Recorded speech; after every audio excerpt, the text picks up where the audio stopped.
2026 edition of the Montpelier Planning Commission meeting to order. First, we have a couple of commissioners online, so if they wouldn't mind, please just speak up and let us know who you are. Gabe Lajeunesse, Planning Commissioner. Rowan Hawthorne, Planning Commissioner. Great, thank you. Next agenda item is approval of the agenda. If anybody has any changes they want to make, let me know. Otherwise, I'd ask for unanimous consent to approve the agenda.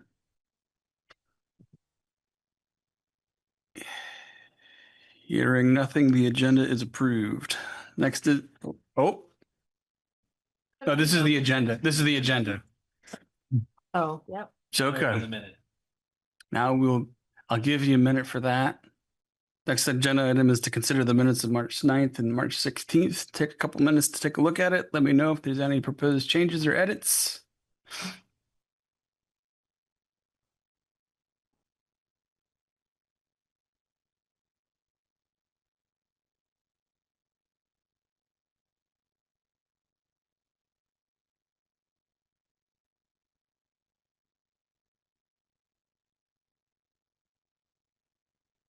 Right.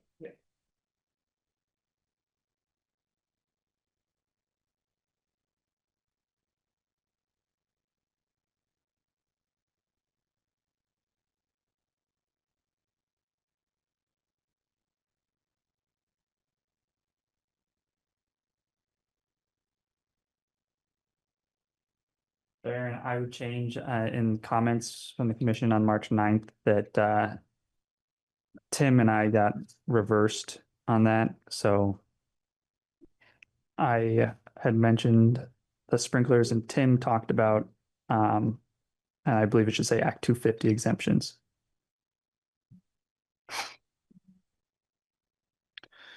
So Sean mentioned the sprinklers.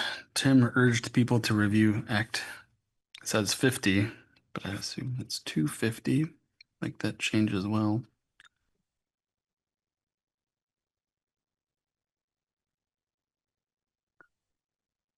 Any other proposed changes to either of the sets of minutes?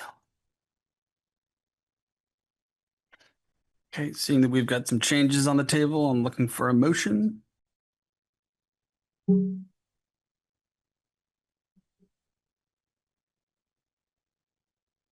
I could make a motion to accept both of the minutes for March 9th and March 16th, adopting the changes mentioned to switch Sean and Tim's name on the March 9th minutes. Okay. I'll second that. Okay. I just want to note there's still, I think, a typo. It refers to Act 50 versus Act 250. Yeah, I've noted that. All right. I'm assuming you're moving to make that change as well. Yes, I am moving to make that change as well. Thank you. And that has been seconded. All those in favor to adopt those minutes with those changes, say aye. Aye. All those opposed? Aye. Those minutes are adopted or approved. Next is comments from the commission. Just to say again, this is our third week in a row together. So I just want to say thank you again for everybody for taking the time last week to have the special meeting. I think it was really helpful to have that discussion, and hopefully the comments that we came up with were reflected in the letter that got drafted and are being considered by the subcommittee. So again, just want to thank you for your time. I understand that everybody here has busy lives outside of here. So again, I appreciate the extra effort that everybody put in. The second thing that I will note is that I got a communication from the Housing Committee a couple of weeks ago. They are having a special meeting on Tuesday, April 7th at the Senior Center. It's generally geared as a listening session. They're trying to solicit ideas from developers in the community. I don't have the particulars on me right now, but there is both an in-person and a online option to attend. So if anybody is here, is interested in attending that meeting, I'm happy to forward on the specifics of that meeting. I know that there's been some interest from folks here to be more involved in communicating and coordinating with the housing committee. So I think this is a good place where we can kind of get a better sense and a pulse of what the development community is looking for moving forward, and how we might, and we can think about ways of how we might integrate our practices into meshing that with what the housing committee is doing. So again, if anybody is interested, I pass those on. I'll pass the particulars on to you, but I don't have them on my person right now. And Mike and Meredith also are aware of the particulars, so you can contact them as well. Yeah, if someone could forward it, I would definitely like to be involved there.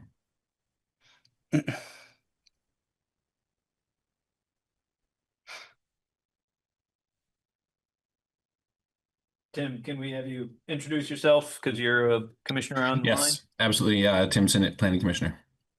Thanks, Mike. Does anybody else have anything they want to comment on? Anyone online? Okay. I'll just mention that there was an email that went around, and I can go and send this back out on Wednesday, the March 25th. That's 2 days from now, this Wednesday. CVRPC is doing an Essentials of Planning Municipal Training. So, and that's going to start at 6 o'clock. It's online. So if you're interested, if you'd like to get that, I can forward that to you. I can probably just forward it to the whole Planning Commission again. And then you'll all have it if you're interested in participating in that. So I just sent that back out. Do you know if it's recorded? I would love to participate, but I had a conflict come up, and I would love to, go back and listen if possible. They usually do. If you could possibly send Nikki Sabato would be able to let you know how to get and access that once it's been created, or if I assume they're going to create it because it's on Zoom, so it's pretty easy to create. And her Thank you. email is in that what I forwarded you. Okay, fantastic. I'll reach out. Thank you. Thanks, Mike. Anybody else? Okay. Next agenda item is general business, comments from the public about something not on the agenda. We have someone here from the public in person. We have some folks online. So we can start with, looks like Peter, looks like your hand's up. Yes, can you hear me? We can, thanks. Just a couple of quick things. Very quickly, can you introduce yourself? I'm sorry, Peter Kelman. I live in Mountain View Street in Montpelier. The first is I just want to say how much I appreciate the work that you guys are doing. It's very important, and I would encourage you. I attended the last meeting, and I was glad to hear you looking at the Country Club Road developer proposals. I think it's great that you're involved in that. And I would strongly encourage you to have somebody from the Planning Commission attend that Housing Committee special meeting and maybe talk about some kind of coordination. This is something that I've been hoping for a number of years, just because housing is so central to planning right now, and planning is so central to housing. The second thing is, I know you're going to be talking later about the sprinkler agreement, so if I can hang on till then, I make some comments. But let me just say this: housing has become such a challenging issue that many people are trying to figure out, how do we get more built? And one of the things we look at is, what are the obstacles? Now, is the sprinkler ordinance an obstacle to development? Absolutely. On the other hand, it's also, as the fire chief has said, it's probably the best way to protect people from a safety perspective. It'd be really great to figure out a way to figure out a good compromise. Montpelier's standards are stricter than the state's. They're stricter than almost any other community in the country. So let's ask ourselves why, and do we really need to be that strict, even though the fire chief tells us to? The third thing I want to mention is I see also you're going to be talking about a little bit about the districts. You're talking about the gasoline alley district.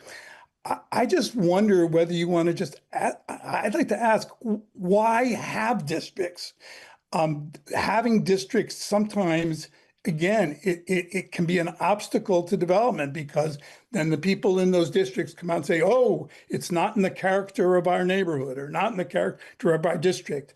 And I just think if you walk around Montpelier, you'll see that there are very few areas that have a real character that needs to be maintained, and that this is just an excuse for NIMBYism. So I just would encourage you to really question whether districts or neighborhoods should even be considered. And then finally, the appointment of a representative to CVRPC, the Central Vermont Regional Planning Commission, is going to be discussed at City Council. I would really urge you to, I think one of you should be that representative. I think that it's important to have Montpelier represented by people who are involved with planning, to be involved with the Central Vermont Planning Commission.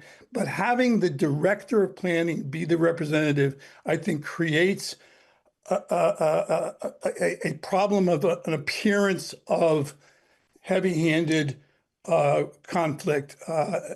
So I think you guys really need to consider having one of you volunteer to do that. I know you're already doing a ton of work, but this would be an important one. So that's it. Thanks. Thanks, Peter.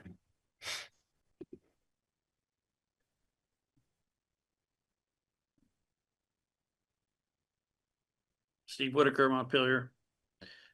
So last week, the commission spent about an hour and a half or more evaluating 4 developer proposals for Country Club Road, debating housing mix, aesthetic appeal, neighborhood feel, commercial square footage, and parking ratios. Those would be legitimate planning considerations for a ready-to-build site. But Country Club Road is not a ready-to-build site. What the commission did last week is the equivalent of evaluating restaurant menus when the kitchen doesn't have a health permit. The food might sound wonderful, but until the kitchen passes inspection, nobody gets served. Tonight, I want to explain what the equivalent of a health permit actually requires and why this commission, not the developers, is responsible for ensuring it exists before anyone selects from a menu. To get a building permit for the first unit of housing at Country Club Road, the city needs a traffic study adequate for Act 250 review and local permitting. That's not optional, it's a legal prerequisite. Here's what most people in this process don't appear to understand, that the traffic study must model the full build out of the entire developable portion of the site, not just the 20 or 25 acres being offered to these 4 developers. The full developable footprint of Country Club Road is probably closer to 60 acres. Roughly 30 or 40 additional acres of buildable land exists beyond the current offer, where housing, civic buildings, etc., light industrial, etc., is feasible. State and local permitting authorities will require that the traffic study account for the trip generation of ultimate build out across all 60 developable acres, because the road that serves the first phase is the same road that serves every subsequent phase. That road is at present a single lane, effectively approaching a 14% grade with no alternate emergency access. It already produces documented vehicle incidents in winter driving conditions. The question of whether that road can be modified, supplemented, replaced, and at what costs and at what sequence relative to construction traffic is not a question for the 4 developers can answer in a proposal. It's a question that requires a master plan for the full 133 acres before a traffic study can be designed, and the traffic study before the first permit can be issued. You can't sequence this backwards. The master plan must come first. This commission has not produced one. And the developers will not produce one that includes the civic and resilience and commercial property that we need to design. The brownfield is, the Country Club Road is a designated brownfield with unresolved contamination and the phase 2 environmental site assessment obligations that remain incomplete. This commission reviewed 4 developer proposals without asking about any of it. But the brownfield problem is not just the cost question. The cost of full remediation to residential standards is enormous and will consume a substantial portion of any pro forma, which means every affordability number that the commission discussed last week is provisional at best. The more immediate planning problem is this: the Country Club Road also contains prime ag soils, class 1 and class 2 soils that are uncontaminated and represent a long-term community asset. During brownfield remediation, excavation, soil hauling, grading, the risk of cross-contamination from disturbed, contaminated material migrating into those clean soils is very real. It requires an explicit contamination management plan as part of the remediation design. That plan must exist before any grading begins. It affects where you can build, in what sequence, and what buffers between contaminated and clean zones, which affects the site plan, which affects the traffic model, which affects the permit. None of this is separable. It's one planning problem, and all of it must be resolved before a developer is selected, not afterwards.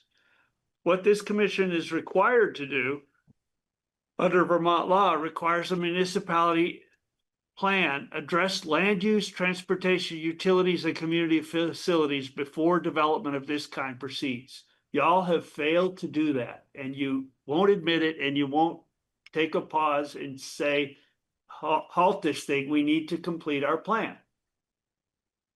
That obligation falls on this commission, not on the developers. The developers respond to an RFP. They can't be faulted for not solving problems the city never asked them to solve. But this commission can be faulted, and I'm faulting it tonight for reviewing their proposals as though those problems don't exist. This is 133 acres of public land purchased with public money. The opportunity here for affordable housing, for resilience infrastructure, for a genuine community asset is one Montpelier will not get again. It can't be realized.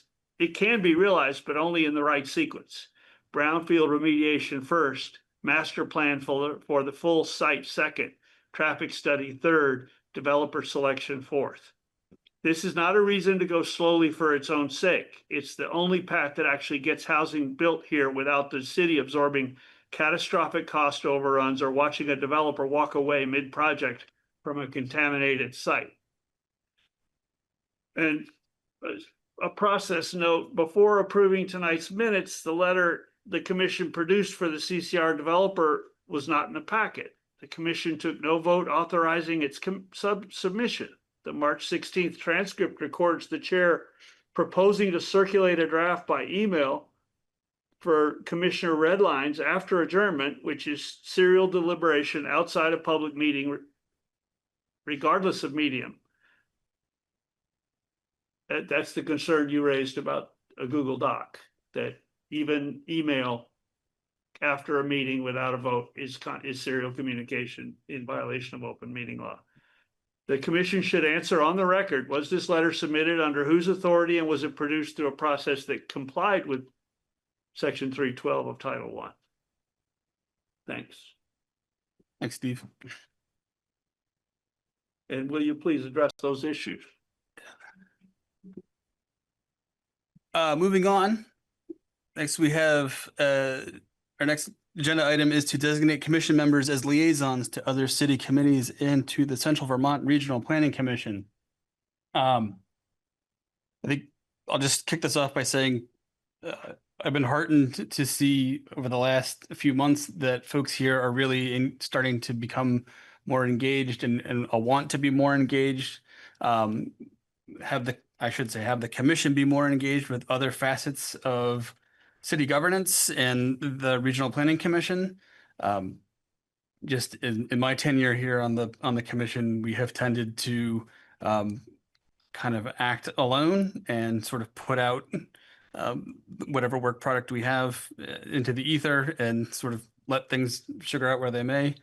But in the wake of us finalizing the city plan, which again was a heavy lift for all of us, and I think we should be proud of what we've done. This is a good opportunity to start to work more closely with other municipal and regional entities to sort of make sure that what's being envisioned in those subcommittees and at city council is consistent with the work that we have done, and hopefully give advice where we think is appropriate and warranted. So there's a handful of sort of what I'll call sort of top tier sort of agents, city subcommittees, and the Regional Planning Commission that if folks want to be a part of, I would certainly welcome that. The other thing I'd like to stress very quickly before we have this discussion is I understand that this is in no way suggesting that anybody needs to do this. Again, this is a significant time commitment for folks as is. I completely understand if folks do not have the time or ability to do anything more on top of that. I respect that certainly. So this is just, again, it's an opportunity for us to kind of expand our scope or kind of expand our visibility, as opposed to saying this is something that we need to do. So, so again, there's sort of a top tier list of sort of entities that I thought we might want to discuss first, and I'm hoping that folks have kind of looked through the relevant sort of landing pages to get a sense of what the commitment might be in terms of attending meetings and whatnot. I guess, and then sorry, I'll keep droning on for just another minute. The other thing that I'm envisioning here is, and I'm welcome to have a kind of a broader discussion about this, is this would be more at least at the outset of this, probably with the exception of the Regional Planning Commission, would be us to whoever the designee is to sort of be attached to a subcommittee, would be more of it being there as being more of an observer at this point, and responding to inquiries from those committees and then bringing those inquiries to the larger group for discussion if that's the case, and also to keep the Planning Commission sort of more generally apprised of what those other committees are doing, so we can just sort of better orient ourselves to what's going on outside of this room at any given time. So I guess the reason why I say this is I have seen in other contexts, not in this one, where a designee of a body that goes to another place to sort of embed themselves in it is suddenly making representations on behalf of the other body, and that can get sticky very quickly. So again, I think we can develop these roles, like as those roles develop and mature in terms of like the Planning Commission liaisons, we can talk about ways to sort of increase and be more a little proactive in those meetings. But I think just for now, I think it's probably safe to act generally as sort of just a communication conduit, and being sort of a communication contact for those other entities to communicate with the Planning Commission. And if there's any sort of representations that need to be made or any sort of input, that would be brought back to the commission for a broader discussion, and we can just feel like we've had that discussion, and we could feel more confident in terms of what we're communicating to those other entities, if that makes sense. Anything anybody wants to say before we dive into these committees? Okay. So I think at the top of my list is, as Peter Kelman was talking about, there right now, Mike is the sole Montpelier representative on the Central Vermont Regional Planning Commission. There are 2 spots on that commission for Montpelier. There's a primary and a secondary. I think for a number of reasons, having Mike be that primary sort of representative is not ideal. So Mike, I know you've been involved with the Regional Planning Commission for a long time. If you want to talk about what that role would entail, kind of commitment and sort of, and right now my understanding is there's some pretty interesting, meaty issues that are being worked out at the commission right now. So do you want to talk about what's going on and what to expect going forward? Yeah, I can certainly comment on that. And this is actually a committee for now. This is going to be on this topic of designating someone to be representing at the CVRPC is on Wednesday's council meeting as well. So, and at that meeting, I'm going to request to remain on for now, but we've got a second seat. It's not something I want to stay on forever. Adds a lot more. I've already have a lot of night meetings. This adds at least one a month. And as you get onto, they usually want, once you're on, to have you try to work on some of the committees because they have a lot of subcommittees, regional plan and project review and TAC and so they try to get you to participate in some of these other meetings. So usually you end up with more than one meeting a month, and that can be adding to a busy schedule can be difficult. But it's also a time with a lot that's going on, and it is also, I should point out, very common for planning directors to be in this role. Doesn't have to be, but when I was in Berry City, I was the rep from Berry City, and right now Berry City's rep is Janet Shatney, who replaced me. So, and in Waterbury, for many years, Steve Lotspeech was the representative, and he was the town planner for Waterbury. So it's pretty common.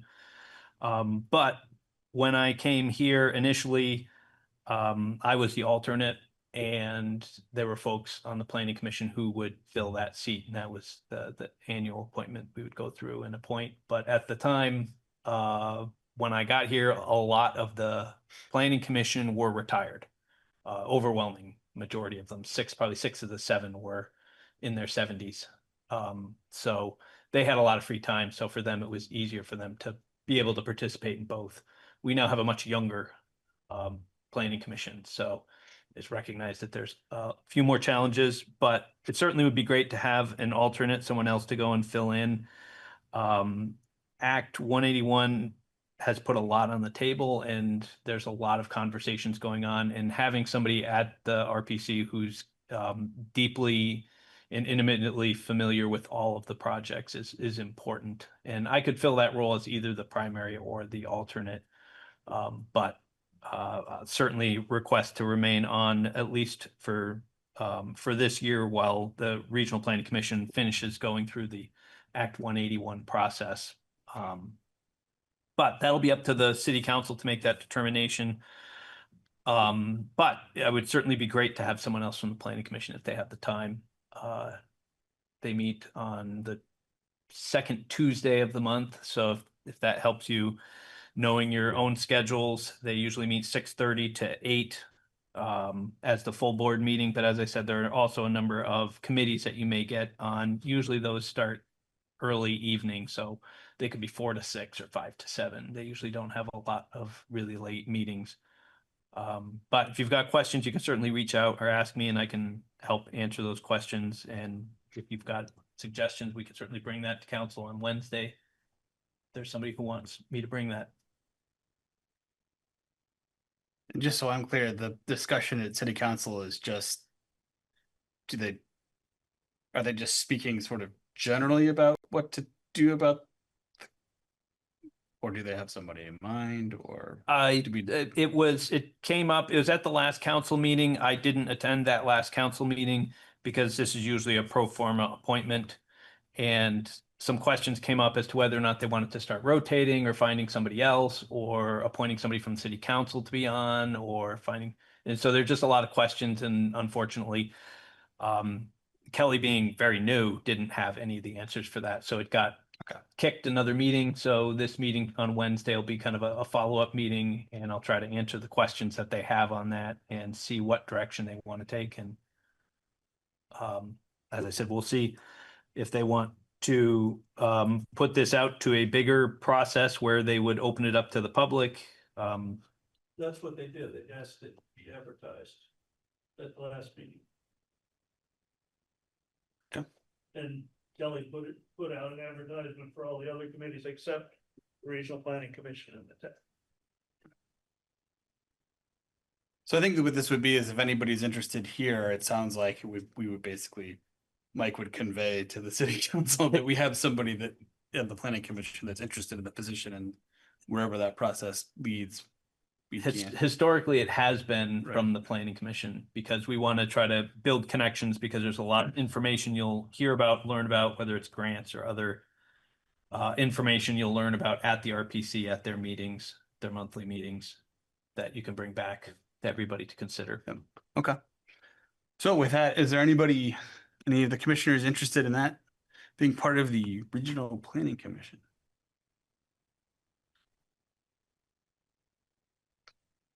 Oh.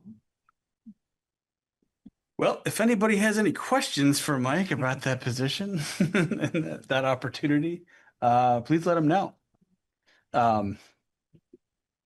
So with that, we'll move on. So there are kind of three, I think, kind of top tier. Well, they're sort of the three sort of places where I think that intersect most with our work in city government, and that's city council, the housing committee, and the complete streets committee. And so I just wanted to sort of take those in turn, and I think. I mean, I think it's pretty obvious what the city council is. Again, the housing committee has reached out to Maria and I and me to discuss. They have sort of rebooted recently, and they are becoming very active. So I think this is a good place to plug into that, given the primacy of housing and what we do.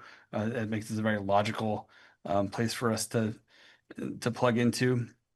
And next is the Complete Streets Subcommittee, which, Maria, can you speak? You have some personal knowledge of it, sort of. Yeah, and I don't know if you could just sort of speak to the scope of what they generally do. And Like, unlike the planning commission, they are an advisory group. And so what they do is put together advice for city council on bike ped issues in Montpelier. So it's a bit different than our mission. But they seem like a good group of people. They've all been there for a long time now. And they put on events throughout the year promoting bicycle safety. And I think they just did a pedestrian safety too. But they're very active. It's a good group. I wouldn't want to go to the meetings, as I've told you. I think one person for my family. That makes is sense. enough. yeah, I understand. Okay, so I just wanted to kind of put that out there. I just wanted to kind of put those three out at the same time. So if there's a discussion amongst the group, if anybody has a particular want in that group to plug into, we can talk about that. I know there's been a couple of people that have said they might be interested in the same committee. So I just wanted to have kind of a more open-ended discussion between those three. Don't be shy if you want to do it. I have some interest in the in connecting with the housing committee. Okay.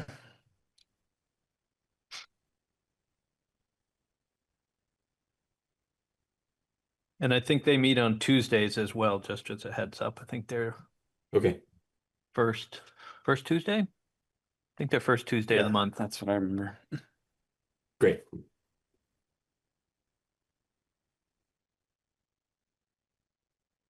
I had offered to do the council outreach.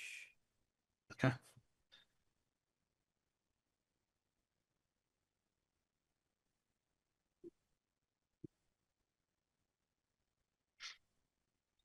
And I just want to, what were you envisioning that entailing? I guess we haven't really Yeah, gotten down to brass tacks on that. right. So I think some of that is about what the Country Club Road subcommittee is willing to accept, right? Certainly attending their meetings. There's at least 2 subcommittee meetings this week, if not more. And the subcommittee meetings seem to be fairly recently they've been brief, right? And online where they try to, because they often occur in the morning or midday, and folks trying to get in and get out, Right. and get to work. But it would, like you were saying, for liaison to mostly be coming back with information. Yeah, I think that the subcommittee probably isn't going to have a ton of occasions where they really want feedback from the planning commission in these meetings. So that's what I can see. Okay, that's great. I mean, I think that's great. Glad that you have a specific vision for what that would entail. So, all right, so we have interest in housing, and we have some interest in city council, specifically the Country Club Road Subcommittee. Anybody else have any interest in either of those? How about Complete Streets? Apparently they're complete enough already. My thought on complete Yeah. my thought on Complete Streets is that I would put it at, I think it's good to have it in this consideration, but I would put it at a slightly lower tier than the other three that we've discussed, and that whoever volunteers for this, is every single meeting necessary for a planning commission representative liaison to be there? Perhaps not. No, I appreciate that. And to be clear, I wasn't envisioning some sort of prescriptive requirement in terms of. I'm trying to sell it. Yeah, I know. I'm trying to sell it a little Yeah. bit. So you might not have to go every time. Yeah. More to keep. The cadences, timeframe of Complete Streets meetings. First Wednesday of every month from 5:30 to 6:45. Oh yeah, Maria knows this. First Wednesdays. In person and Zoom, right? Zoom. And the transportation committee, does that still exist? That's one of the questions that council is addressing right now, is the fact that there aren't enough members, and we've pushed for years to have a single transportation committee that would encompass Complete Streets and transportation. And right now it's dissolved down to a Complete Streets committee and one person who's left on transportation. So it looks like by default we'll finally merge into one. Back in the day, there used to be 4 committees. Yes. Yes, there was a parking committee, a bike committee, a pedestrian committee, and a transportation committee. And we had staff having to go to all of them, and we begged them to merge them. We got it down to 2, and we were like, all right, we'll take 2. And now it looks like we'll finally get down to a single committee. So. So are you volunteering affirmatively?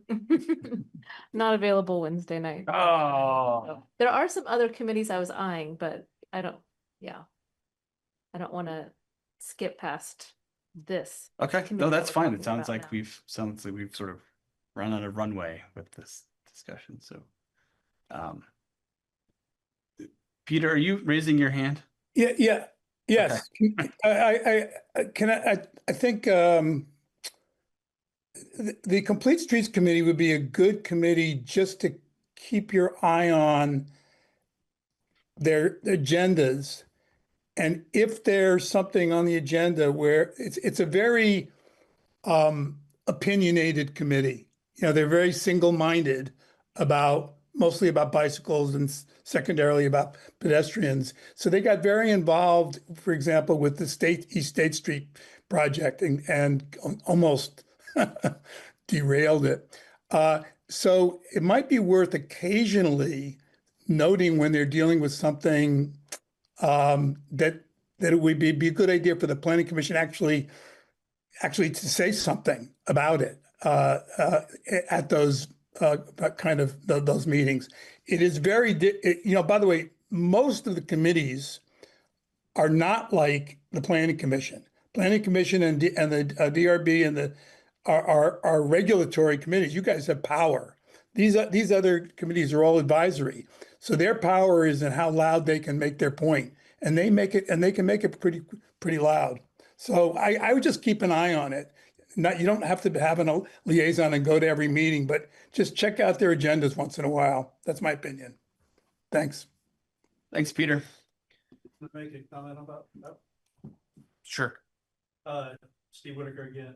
Do I need to get up Please there? come up, if you want Tammy to be able to Hear put me. down what you're saying. So then let me just point to the overlap between complete streets. They are dealing typically with sidewalks, the safety of crosswalks, lighting, bike lanes, all things that the planning commission aspires to, even if not specifically, but because the planning commission has the statutory opportunity, if not obligation, to prepare the capital budget and program, which the city has never had properly.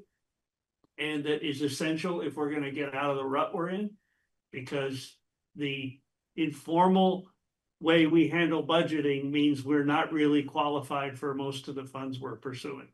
And so complete streets could help and provide some extra horsepower to prioritizing and budgeting out those amenities, facilities.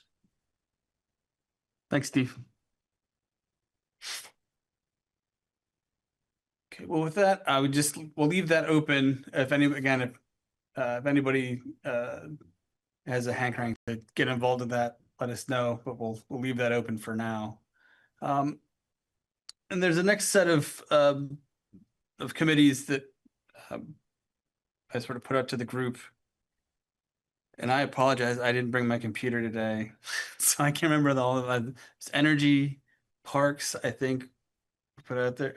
Any other ones? Conservation.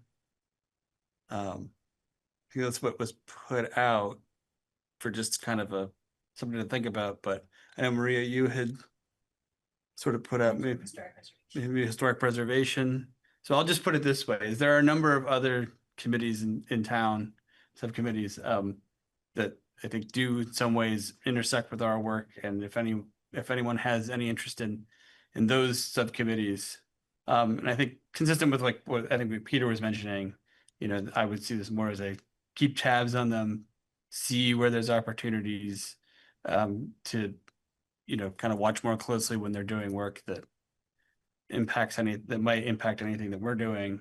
But I don't see our liaisoning with them to be quite as heavy a lift as they are with, say, housing. So Leah, I know you were saying you were interested in some other committees, so. Conservation Commission and the Montpelier Commission for Recovery and Resilience. That's a good one. Thanks. So That last one doesn't exist. They just reformed as a different organization. Maple? No. No. They're now a foundation. They teamed up with the Montpelier Foundation. Montpelier Foundation, yeah.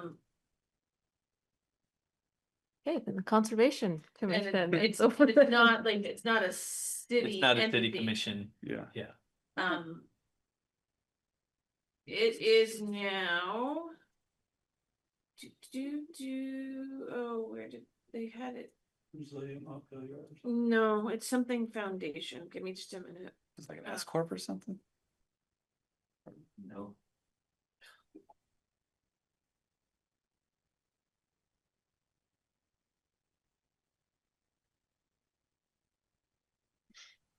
Foundation for a Resilient Montpelier. So the Montpelier Commission for Recovery and Resilience merged with the Montpelier Foundation. So it's a new entity between those two. But not a city entity. It's not a city committee. Okay. It's separate. It's like all right. It doesn't mean that. You can still go. Yeah. Still love to hear what's going on. I mean, seriously, if it is something that interests you, you know, the extent that you're interested in keeping tabs on that, that would be informative for us, I'm sure. So, Just as a note, so I staff the Historic Preservation Commission for Montpelier, and one of their members is on this foundation, and it does provide a sort of cross-pollination.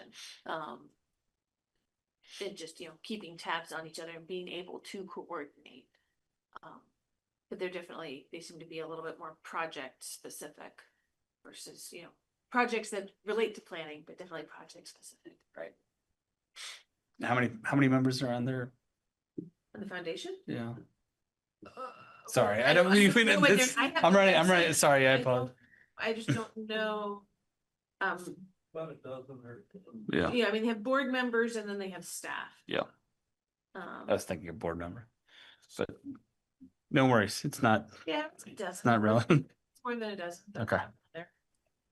I would be interested in keeping tabs on the energy committee. I can't commit to anything super regular, but I'm very interested in energy and the intersection between housing and energy and transportation and planning. So I'd be happy to keep tabs on that and report back if there's something worthwhile to attend and can attend if we think it's necessary. That'd be great. It's going to volunteer for parks. Well, look at this. It's just. Just complete street. Yeah. Yeah. Complete streets.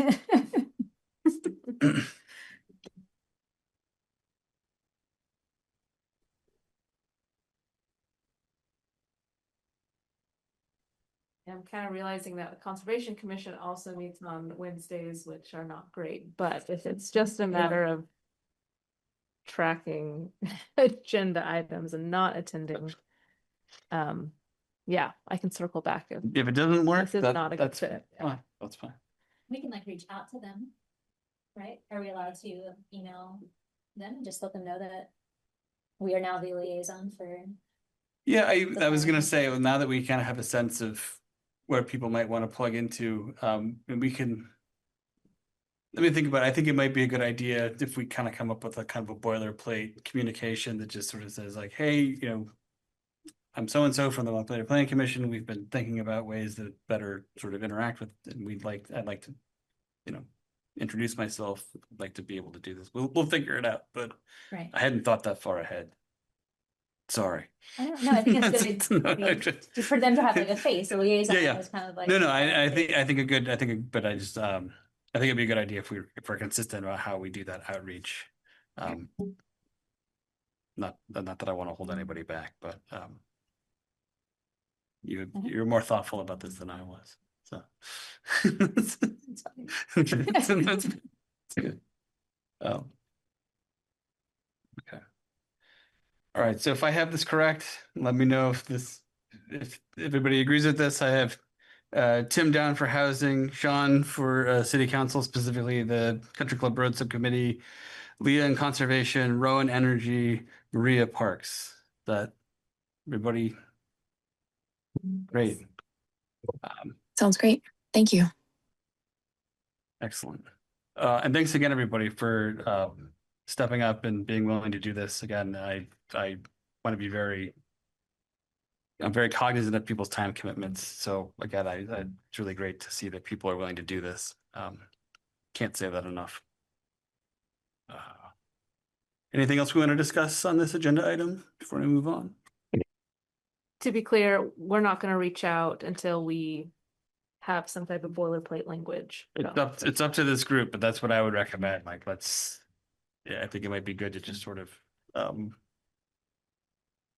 up with just a very sort of pithy introductory email or something like that, a script, if that makes sense. And then I guess I would just say in the meantime, like, figure out who the relevant contacts are. So when we do come up with that script, we could just fire it off and move forward.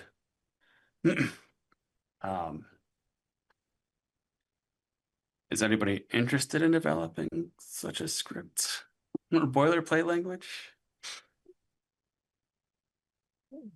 I can do that. Awesome. You just need like a paragraph. Yeah, I just think I think it's just good to have consistency across how we approach this stuff. But again, if people feel fine just reaching out unilaterally and doing whatever they want, that's fine. That's just my thought.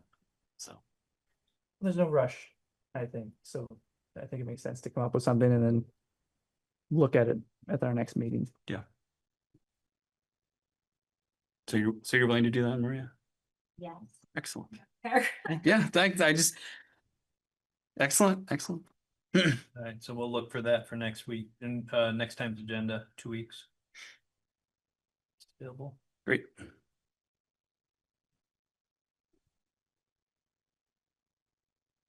Okay, then. Oh, Sorry, isn't that 3 weeks? Or We 3 have an weeks. extra Monday in March. Okay, Okay. in 3 weeks.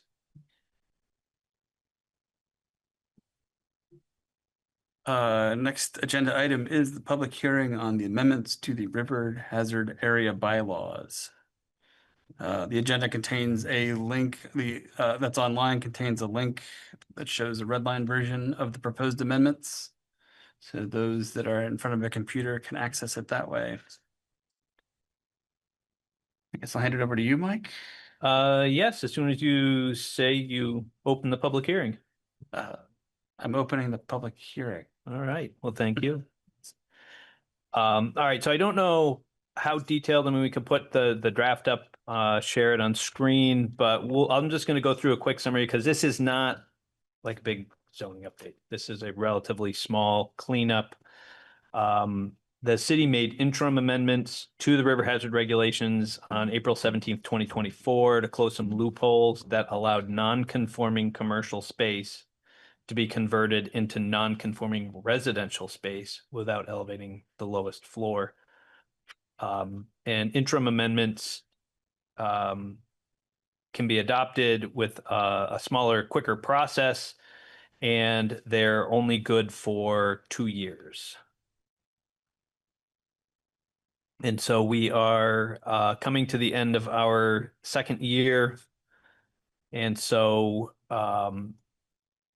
we're going to need to go through and do a full adoption to make those permanent. And so that includes at least one public hearing from the Planning Commission, and then at least one public hearing from City Council, but it actually will be 2 public hearings at City Council just because we always do 2 public hearings, even though statute strangely is slightly different and says you only need 1. So the proposed amendments, the real short summary, there are about 5 changes. One is the permanent adoption to the changes that were made to section 623 that closed the first floor conversion loophole. So we were working very hard to elevate and get residential properties out of the floodplain. And at the same time, we had some commercial landlords that said, I can't get commercial tenants. I'm just going to convert my commercial space to residential space. And this included properties, potentially, there were properties that had 6 feet of water in 2023. And so we went to council and said, if you want to convert non-conforming commercial space to residential space, if you had to build it new, it had to be elevated, and there are all these things, except if you had non-conforming space. There was actually a loophole that said you could put people back into those non-conforming spaces regardless of the risk. And so we asked for that amendment and to close that loophole, and the council agreed. So that was one of the places, but we can still, those spaces still could be converted to be used for hotels, motels, shelters. That's all okay because it's not permanent space in those areas. Second was an amendment to chapter 630 and the definitions in section 1001 to clarify the distinction between substantial damage and substantial improvement. The distinction between the 2 terms has regulatory and financial implications for the city and property owners. And the clarity is important to be consistent in the administration of regulations, and ours was not perfectly clear. And so we went through, Meredith and I talked to kind of really clarify this to make sure, and this relates to number 3, which was the section on historic preservation exemption. We had kind of mashed these 2 together and they weren't working well, so we kind of split them apart. So we made an amendment to 630 and an amendment adding a new 721 section on historic preservation exemption from substantial improvement determination. And so we moved the prior language from 634, which we just talked about in number 2, and then clarified those. Number 4, we revised some terms that were used, statutory references and other specifics for consistency with changes to federal and Vermont law. So the Home Act and a number of other state law changes have kind of impacted not only zoning, but flood hazard, river hazard regulations. So we had to go through and make some of these changes to be consistent with state law. And some of these are just, we've been using this for a number of years, so we kind of had to go through and fix a few little tweaky things on how we, clarifications on the H&H studies, which is hydraulics and hydrodynamic studies, when they're required in 803. State references to state definitions for farming and farm structures and interested persons and those types of things kind of changed over state law. So, and then number 5 was additional minor changes for internal consistency and clarifications, including references to the Unified Development Regulations, Montpelier City Plan, and other cross references. So I think the document referred to the Montpelier zoning regulations, which of course we don't have zoning regulations. We have Unified Development Regulations. They talked about, we now call, it was the Montpelier Master Plan. It is now the Montpelier City Plan. So just making some of those minor changes. So those are the 5 sets of changes, and we could certainly go through each one. But for the most part, these are pretty much, the regulations will be the same as they are today.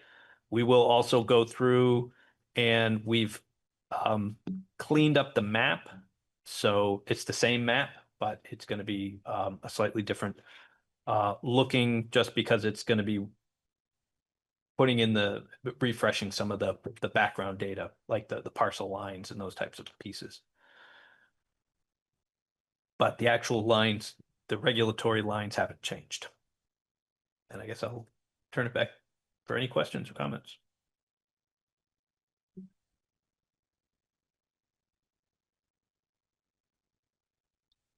Or public input.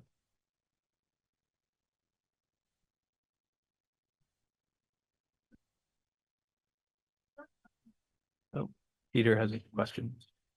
His hand is still up, but maybe that's a. Yeah, I do. Oh, okay. I have considerable experience with the flood hazard regulations because I own 3 properties in Barry, one of which is on the edge of one of which is in a flood zone and was slightly flooded. And so I have a couple of questions based on my experience. Mike, I'm guessing that, like in Barry, where you did this in Barry, a lot of this language is actually required by the state, by FEMA. I mean, in other words, there's, for example, the substantial damage and substantial improvement issues are ones that FEMA wants enforced, and the state Department of Environment, I can't even remember which it is, wants it enforced. Is that right, Mike, that a lot of this language comes because of needing to be in tune with those? Yeah, the state and federal government have a lot of rules, but they don't always provide enough detail. So once you get into it, or there's a variety of ways of meeting that same requirement. So you could meet the requirement by having public hearings, or you could meet the requirements by having administrative rules. So our rules just had some subtle differences in how we manage the historic preservation. And we can be stricter, which we are stricter in a lot of ways. We are a CRS community rating system. So we enforce our regulations at a higher standard in order to give relief on rates. We are currently class 8. So everybody in town who purchases flood insurance gets a 10% discount. We were ready to go to a 7, but unfortunately FEMA is kind of holding up, moving us to a 7 where people get an extra 5%. But so we do have some rules that are stricter. We also have a lot of rules that help clarify and answer those questions of how how to administer those rules that they want, such as substantial improvement and substantial damage. But yes, there's a lot of this that is prescribed under federal law. So Mike, it's just to follow up on that.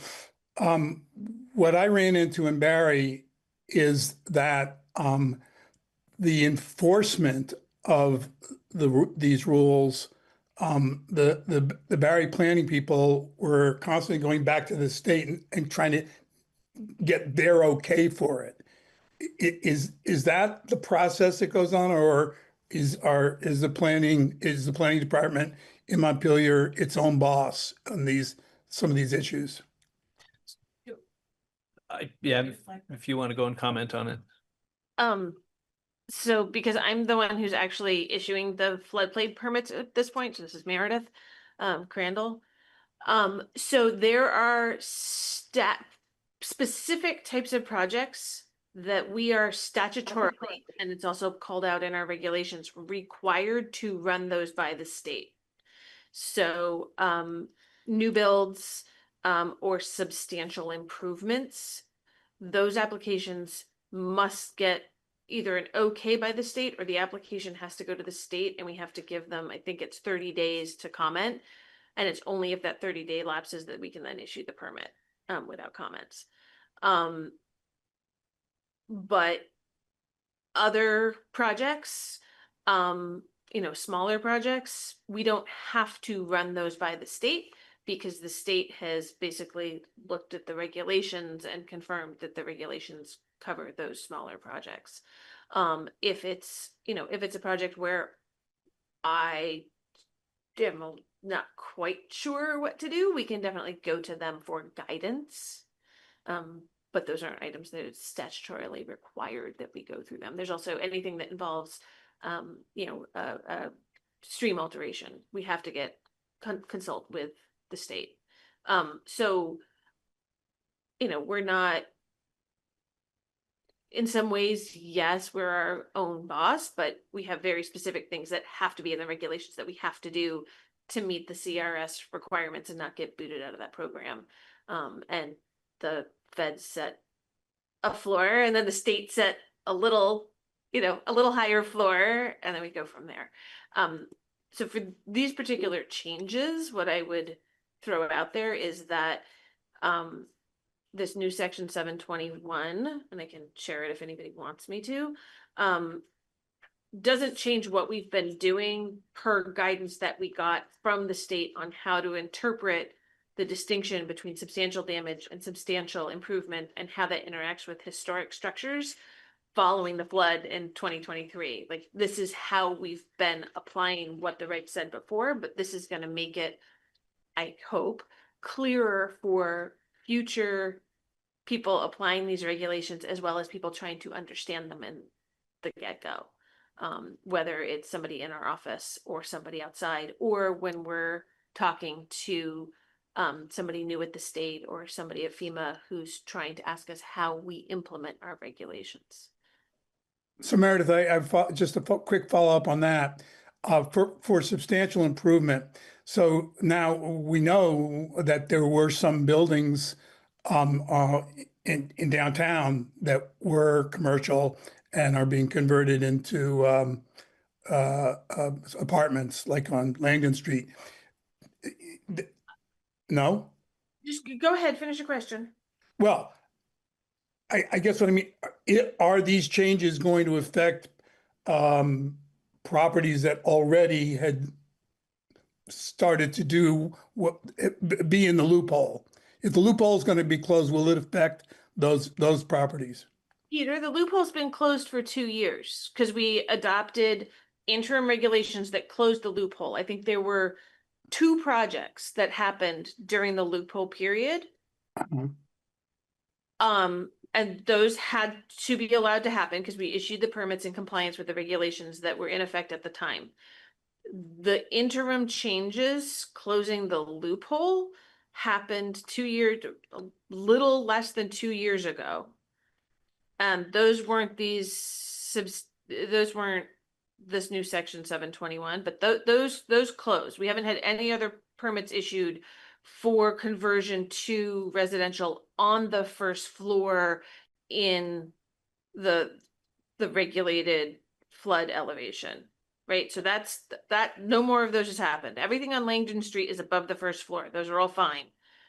We can't go back and make things that permits that have already issued be violations. Okay, but here's my question about that. Because again, I ran into this. So let's just say then that one of them wants to make some additional change, any improvement in the building. Does a further improvement in a building that is in the flood zone mean that now they've got to file a flood hazard, permit, in which you will go back and say, well, how much money have you put now? Now is the substantial improvement issue. How much money did you spend over the last 3 years? And now you're proposing to do more. Well, that's going to be a violation. So Peter, that goes to what you consider in your calculation for what is a substantial improvement. Right. And Montpelier has calculated that differently since before I got hired about 8 years ago. Montpelier looks at open permits. So if you're doing a project and you're in the midst of that project and your permit is open, you haven't finished your first floor conversion that you got a permit for, and then you start adding, I'm now converting my second and third floor on top of it, and the whole permit is open, the prior permit is open, that's when we look at, you've now changed your scope, now you have to elevate, because it's all considered within the substantial improvement calculation. We don't look back 3, 4, 5 years like they do in some communities. That may be what you were rolling into. And we don't have to look back throughout history on every improvement to a structure. Montpelier's is defined to look at just open permits, open river hazard permits. That's what we look at. So I think that addresses your concern. That is very good. What you just said, it would have saved me a lot of headaches and heartaches in Barry. Thank you. Yeah, you're welcome.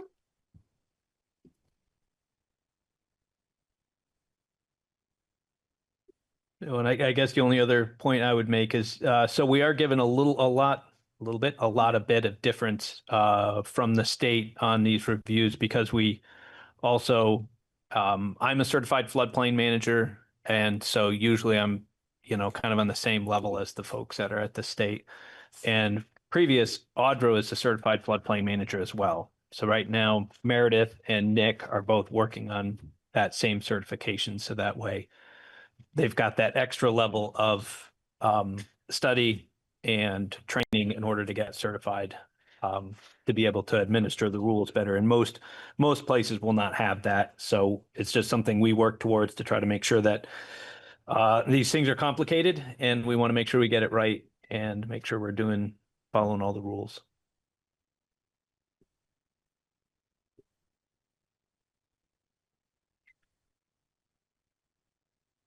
Okay. Is there any more public comment or questions? Hearing none. Guess I closed. You closed I the public closed the hearing, public hearing. and now we would have an opportunity, if the commission wants to forward this to City Council for consideration. So somebody should move to, and I will do that.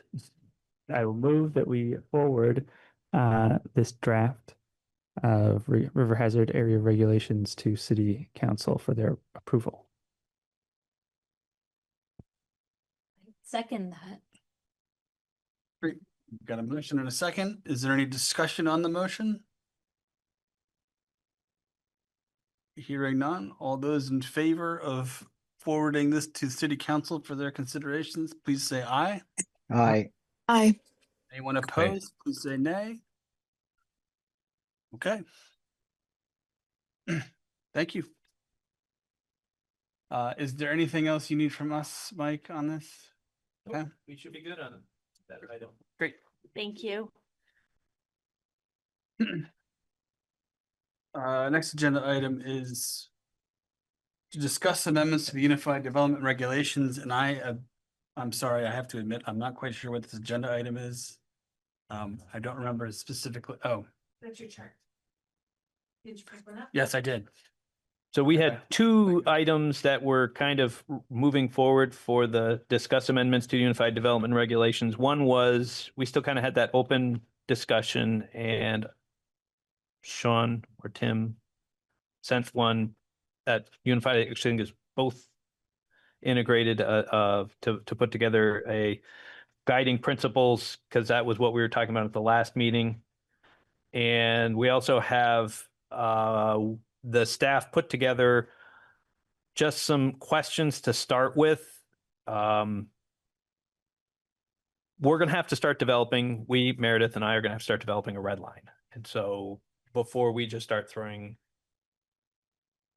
paint at the wall, we wanted to kind of start throwing some of the ideas, things we heard, things we have heard, and just start talking about what types of changes we might want to be considering. And so I thought, in talking with Meredith, that probably one of the best places to start would be to start talk about the zoning map itself, part 2.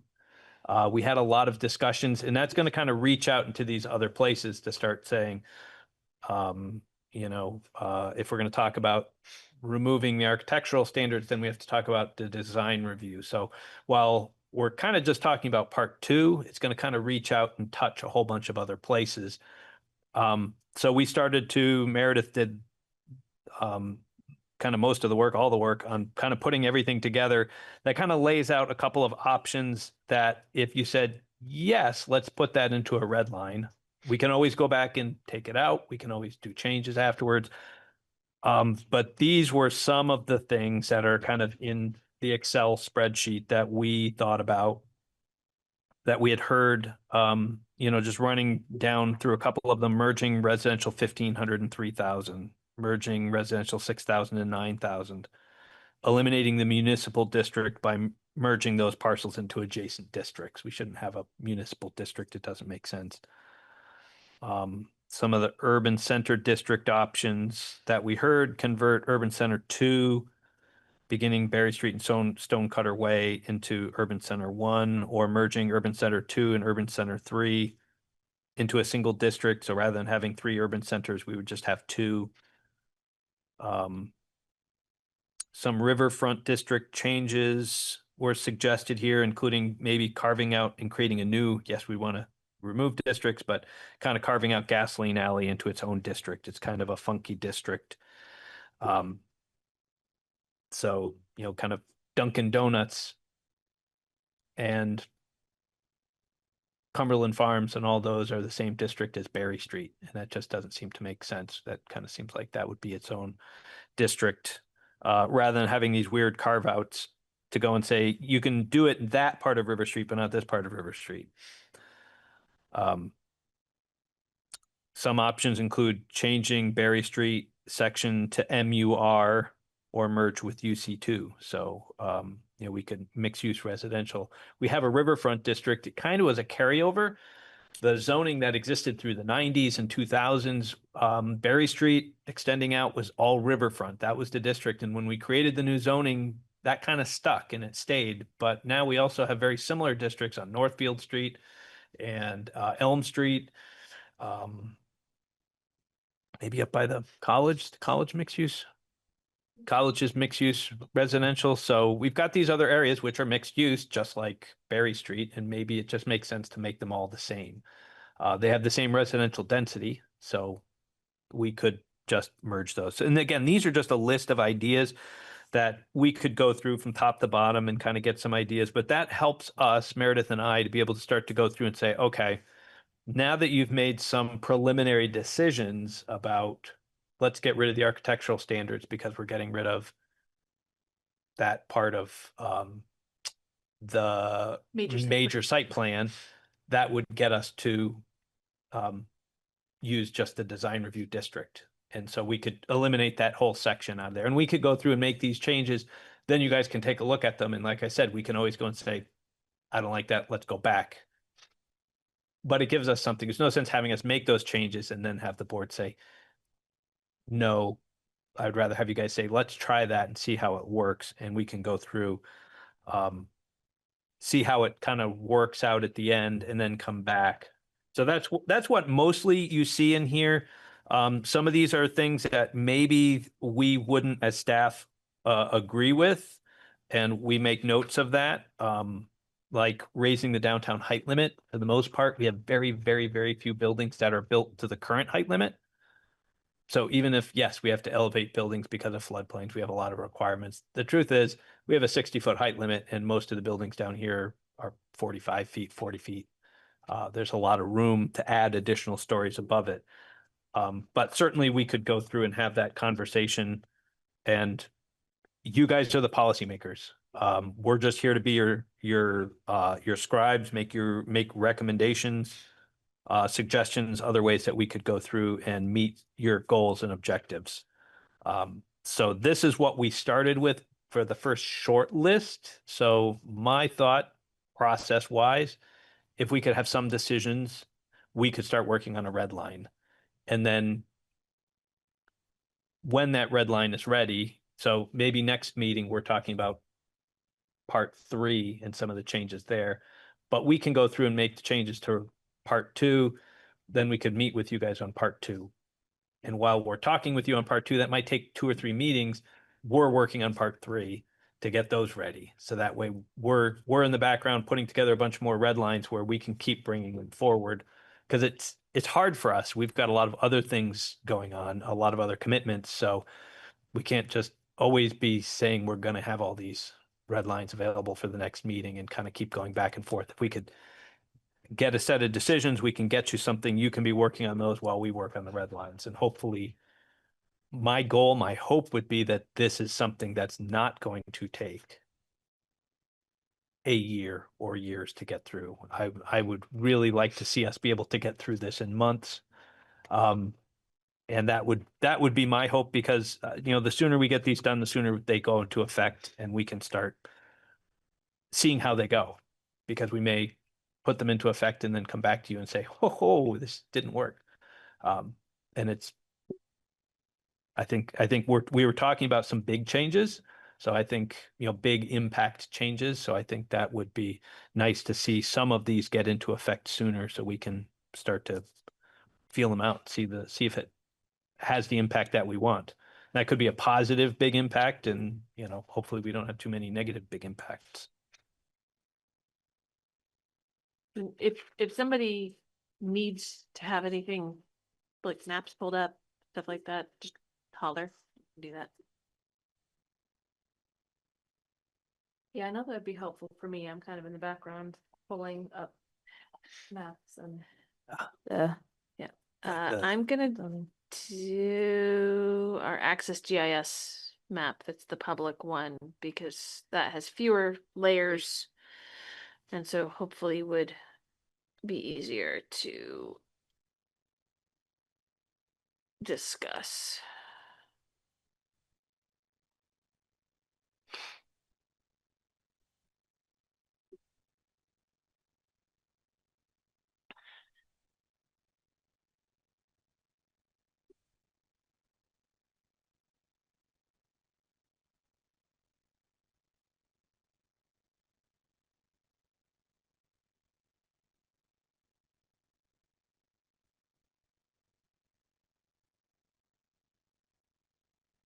So what do you want to look at first?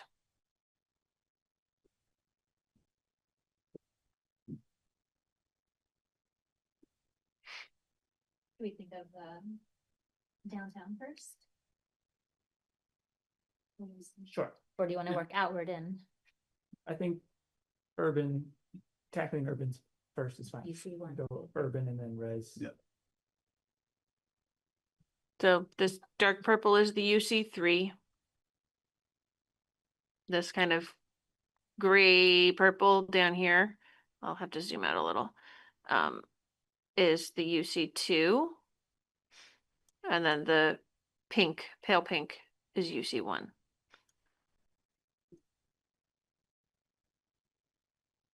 So the primary difference between Urban Center 1 and the others is just that Urban Center 1 has block style construction. So that means you basically have zero lot setbacks.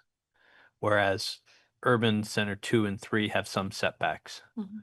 So there's some green space that's required as a part of each one of those properties. So as you get up past the library, you have large stately buildings with some lawn in front, or on Berry Street, you have very small pieces of grass in front, but there is some areas in there. And that's really the difference why those were cut out as separate, was that they're 2 and 3 don't have block style construction allowed.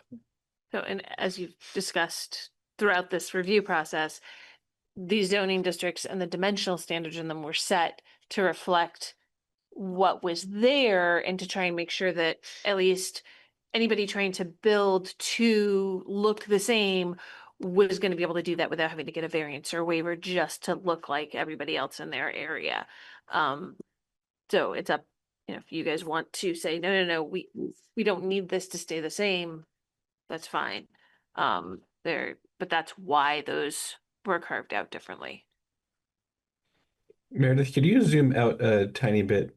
I was hoping to see that southern section, see how far down it goes on Berry Street. Yeah, it stops here. So here's Hubbard Street. Here's Goes up to Nelson. Nelson.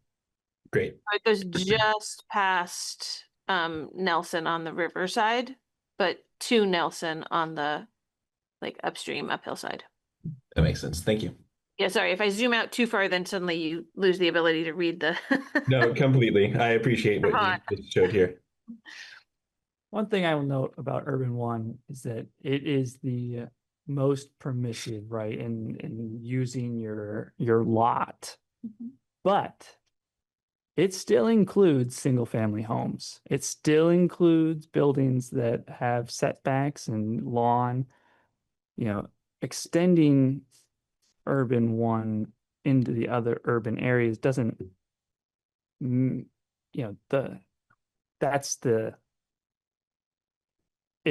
those will all still, everything that's already there should still be, nothing's.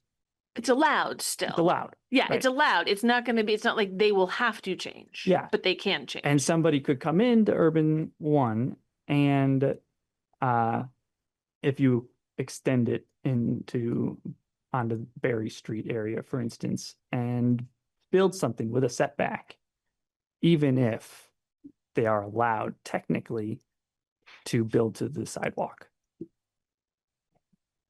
They could build to the property line. To the property line on either side. Mhm.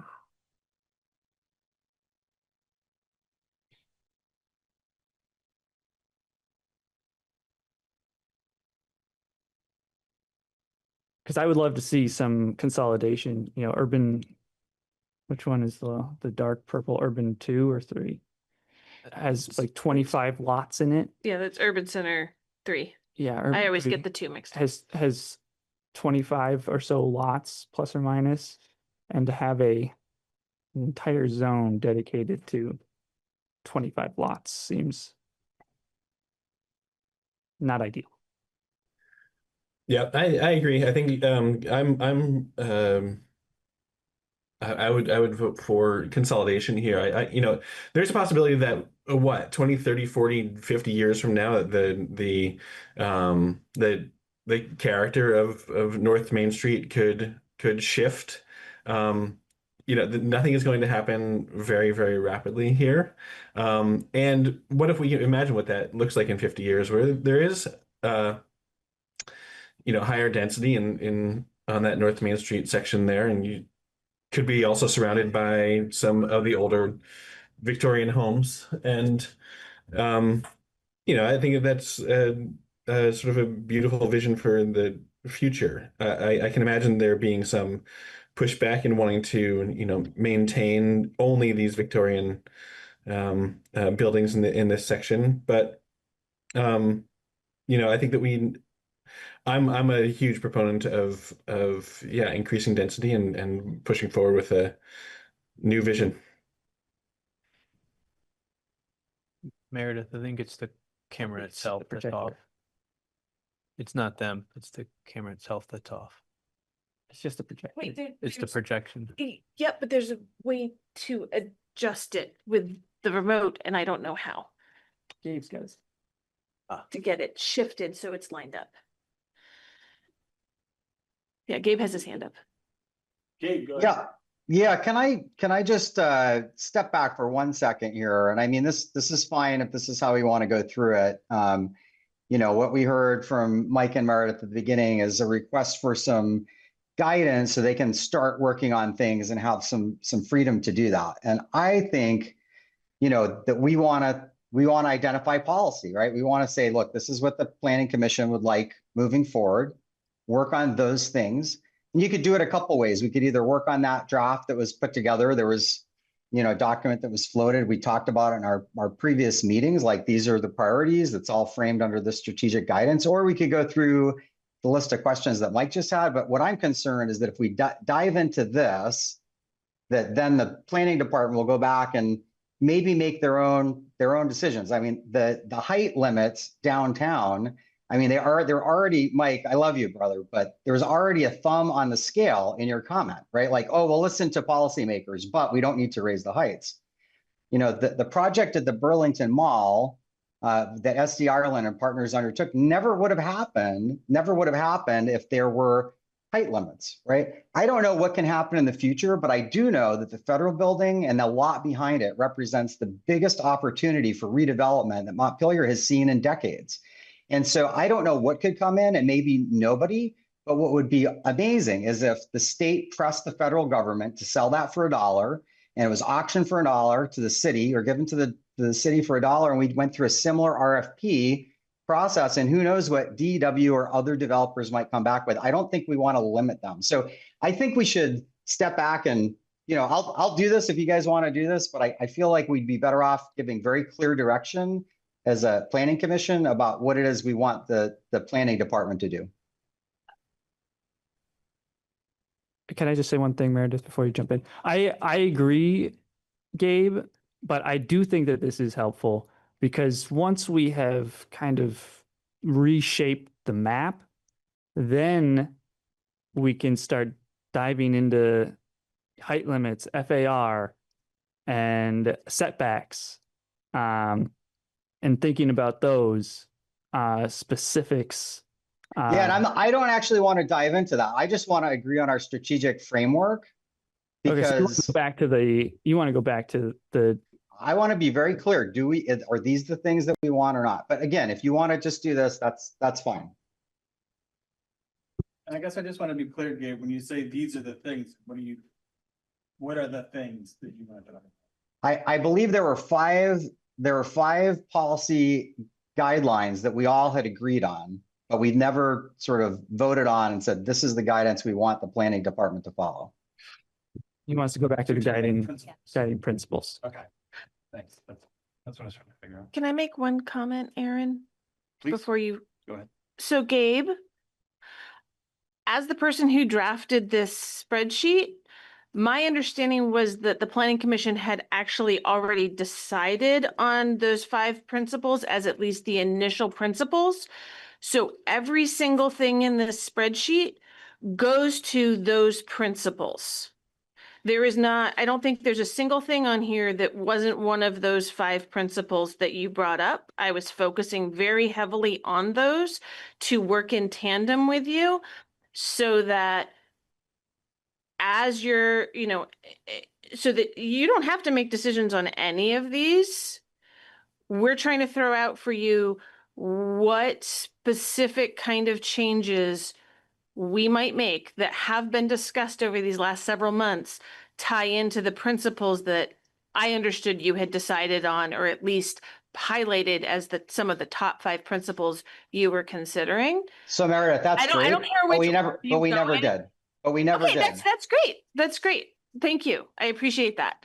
So I don't care if you go back to them. I'm just letting you know that we were actually trying to respond to those principles. That's all. Am I mistaken? Did we adopt those as our guiding principles? I mean, I know we all were in agreement and we were talking about drafting something, and I'm grateful the planning department took those into consideration. No, we didn't, and I had just put together a draft based off of what we discussed 2 meetings ago before the special meeting, and then integrated a couple of thoughts from Sean. But no, they'll still just sort of sit out there currently. Yeah. Would people be okay if we just brought that document forward and we adopted it? I mean, I don't know if everybody could. Do we have Mike, do you have a copy of it? It was emailed earlier today. Was it just emailed to me or? Someone can forward it to me because I don't have an email copy. I can share it on the screen. I don't have, all I have is a printed copy that was. I can send it to you, Meredith. Thank you. I'm sorry. When I saw that this morning, or this afternoon, I didn't realize it hadn't been going to everybody.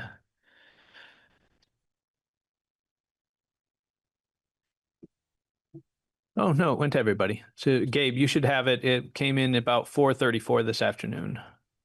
Yeah, no, I have it. I think the only one that doesn't have it is Meredith. Okay. Yeah, I have a printed out copy. That's fine.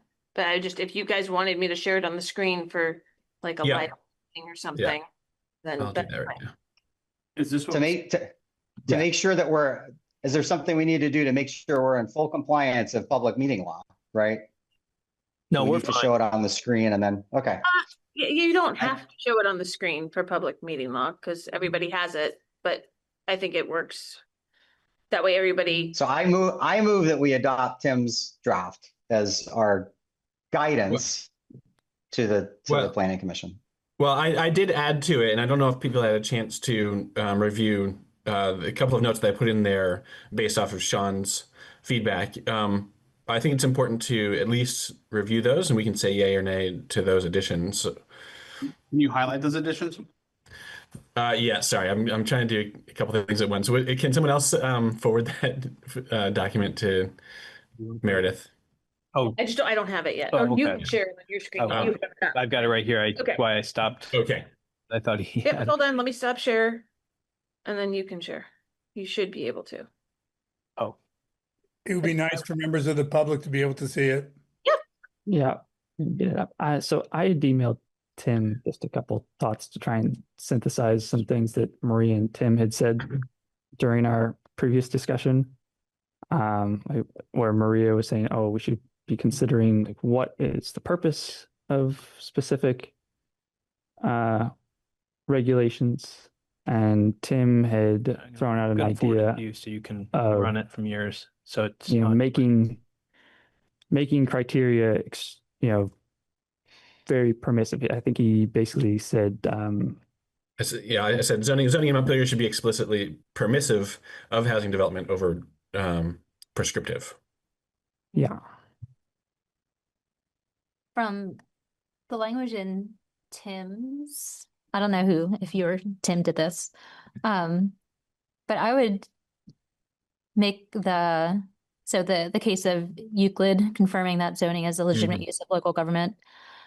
My thought was to make that even more specific and saying that each zoning regulation and its underlying element should have a basis in promoting public health, safety, and welfare. So it's like, as you look at each part of the zoning code, can you like make a straight line to how that regulation supports public health, safety, and welfare? But then of course there's a whole historic preservation chapter, which is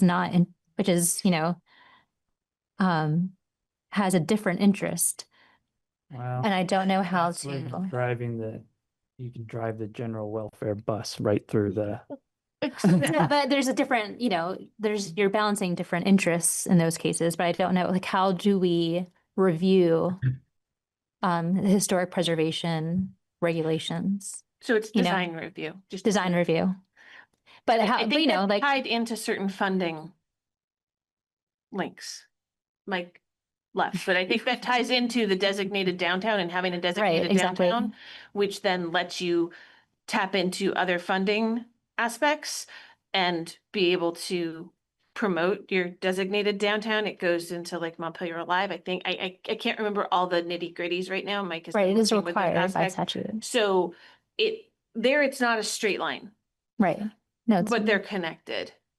but there's also the historic structures, like demolition rules for historic structures. There are other rules that don't necessarily have to do with public health, safety, and well, kind of. Yes. Again, it's not a straight line. So we also, having a historic preservation commission and having, it ties into the design review standards as well as having protections and stronger review that meets up with federal standards, national preservation standards that goes into that demolition Right. provision, ties into the city being a certified local government, which allows it to get funding for other projects tied to historic properties. And so I mean, that's where we're looking at potentially Right. applying for some grant money in the next couple of years that would be used potentially for helping to do studies or other mitigation projects for flooded buildings downtown to then help them stay there, right? So Right. that goes towards the public welfare in some ways. Again, it's not a straight line, drawing this, but that's if you're talking about historic preservation, design review, they tie into funding opportunities that we wouldn't have otherwise that lead ultimately back to public welfare or health. So it's there. That's why, it's, Yeah. I know it feels more attenuated and there's some aspects that get brought in because of that. I mean, Mike, I don't know if I can't like reel it off the design review link to the designated downtown to funding. I think it was the designated downtown and design review where we have to have some aspect of design review or Yeah. yeah. To be a designated downtown, you have to have design review. And designated downtown, having a designated downtown gives us access to what that goes to public health, welfare, and I'm sorry, what was the third item? And safety. Yeah, and generally it just falls under the public welfare because it's improving the economic climate of everybody. It's pretty much going and putting yourself in a position where we're all going to work together towards a common downtown aesthetic, and that helps the economic growth. So that's where the design review comes in. Yeah, but isn't there certain funding we would not be able to apply for or? Well, designated downtown gives you a whole set of funding. Right, but this is where the conversation was going while you had to step out. Sorry. Yeah. Because Maria wanted all the parts of the zoning regulations to tie preferably straight line to the public health, safety, or welfare, and was calling out design review and historic preservation aspects as not tying to those. And I was trying to make the argument that they do, it's just not a straight line. It loops around. Yeah, I mean, funding it's opportunities. probably more appropriate to look at it as just making sure we have a clear purpose statement for each one of the provisions to make sure that it's clear understanding why, what is the public governmental ask that's going into that. Because Euclid versus Ambler is a very specific case. Yes, it is use of police power. It's the constitutional right to use the zoning fits under the U.S. Constitution from 1926 to go through and say that you can use zoning as a regulatory tool. And really, in that case, it was just breaking up the community into districts in general sense. So you'd have, and it of course had major negative consequences over 100 years of use because it was very rigidly used to create residential districts, commercial districts, industrial districts, because at the time anybody could do anything. So you'd have a residential district and then somebody might come in next door and put a slaughterhouse or a brick making factory or a tannery with all of the chemicals and everything right adjacent to residential neighborhoods. And what the village of Euclid did was to try to go through and say, yeah, we're going to have areas that are set aside for those industrial uses because it's not appropriate to have a slaughterhouse in the middle of a residential neighborhood, which is what they were dealing with. And there was no way for the communities to be able to go and say, you just can't do that there. That's not, it's impact health, safety, welfare. And so that was the case that kind of opened it up. But now, once you're past that layer that says that communities can do zoning, it's really more about also a public purpose more than just health, safety, and welfare. So what's the public good, the public the public purpose that we're trying to advance by using these regulations? And so the protection of the historic character of our downtown, or the protection of the historic buildings. We have design review. We don't have the historic district. We have a design review district. So they're two different ones under state law. So we actually are just a design review district, but we take the historic protection into that context. But we aren't explicitly historic preservation district. And that's a policy choice that we've made to go in that direction. So I think my point was that we would need a separate goalposts for the design review, because it's not always just about health and safety, because it is about this architectural integrity. So like for you guys, you can obviously make the design review district so impossible to ever have anything built. You can over-regulate it, right? So, and preserve it in like resin. Or you can go the other spectrum, which is like letting anything go. Anything that wants to get built can get built. But there's obviously a middle ground that we want. There's a balance that needs to be struck.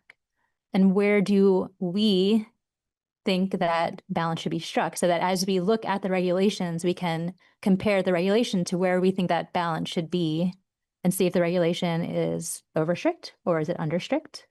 That's more along the lines of what I was thinking, that what do we believe the purpose of design review and all of the regulations that don't necessarily have to do with exactly public health and safety.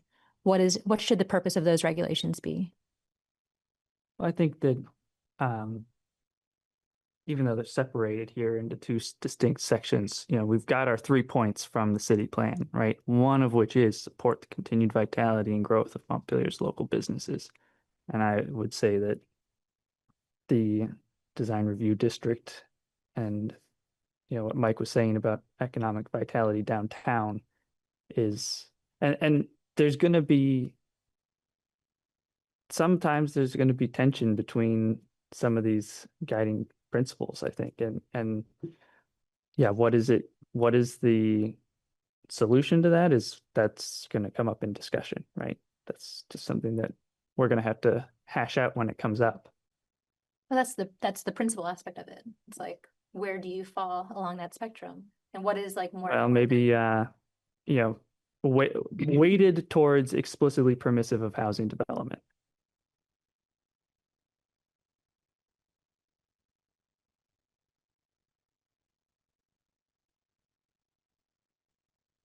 So, I would point out, for which we've mentioned before about the design review district, it's certainly not, the rules we have certainly are not out to put everything in resin.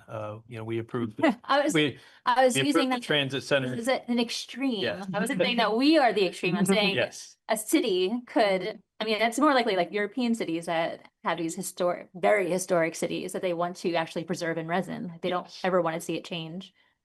We are not. I wasn't suggesting. And I was just saying, of our regulations that we have right now, they are trying to strike that balance in the middle of protecting design review without stopping things. So like the transit center, we approved a parking garage and a new hotel with these design review regulations. So there's certainly nothing that's like, oh, these are really hard. You can't, it's like we've approved a parking garage with these.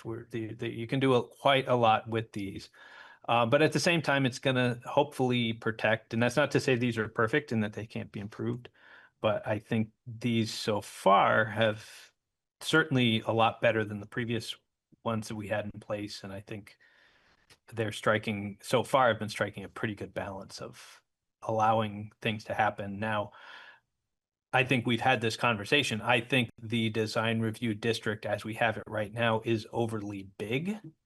And I think we could suck that, because right now, there are a lot of areas that are way out that we regulate everything, the sheds and all the little stuff that I think we could pull those in and really concentrate on the downtown commercial district, and then save that second design review district just for the major site plans or these larger buildings. So I think there's certainly things we could be doing better and make adjustments that would help to,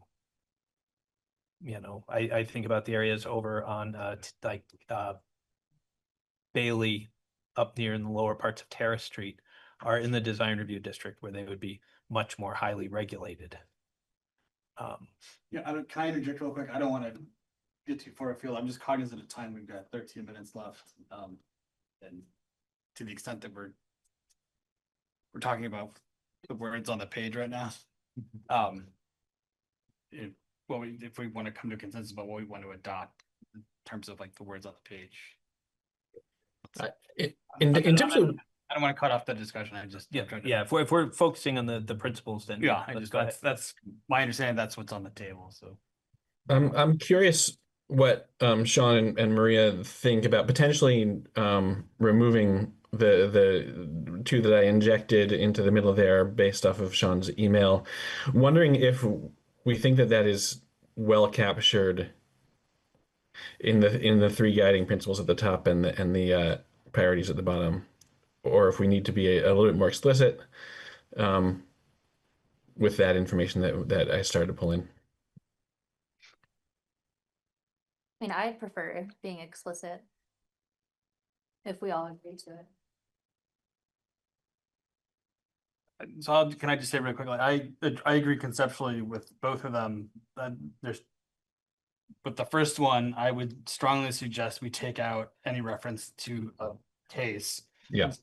You don't need I don't know what that case says. I don't know if it stands for the proposition that's being offered for. So I would suggest and more to the point, I don't think we need it to make it a principle. So it seems to me it would maybe be appropriate something to the extent of zoning is legitimate use of local government established to, and I think Mike brought up a good point about sort of using a sort of a public good concept as the overriding one that is inclusive of the protection of public health, safety, and welfare. So it might read something like zoning is legitimate use of local government established to further the public good, including the protection of public health, safety, and welfare. I think Mike captures all of those concepts, I mean, certainly without leaning on the reference to a case that I don't know what it says. The second thing I would say in the next sentence, I don't understand what the sentence says. Yeah. So right. I think I get the concept of it, but the words don't. Over prescriptive is I shouldn't have written it that way. It would be. So I just want to make sure I understand what. Oh, sure. Concept is that we want to convey. I think I might understand it, but yeah. So it's the idea of zoning not only being restrictive and prescriptive, but also having language in it that is much more permissive and accommodating. So encouraging almost. You think proscriptive would be the more appropriate word to insert in there?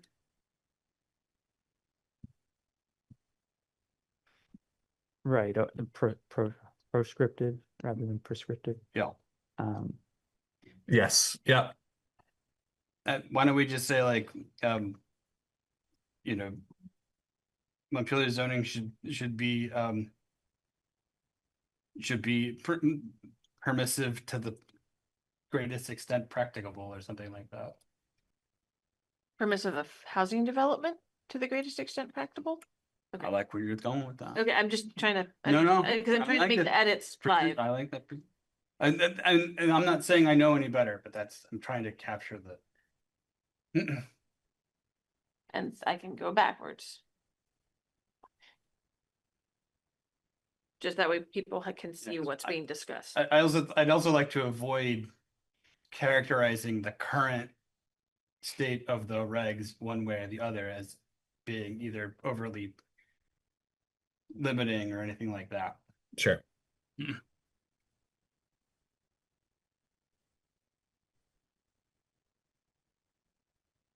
Meredith, can you read that number 2 for me? Yeah, sorry, that's fuzzy up there. Oh, yeah. Zoning in Montpelier should be permissive of housing development to the greatest extent practicable, is how I edited it to read.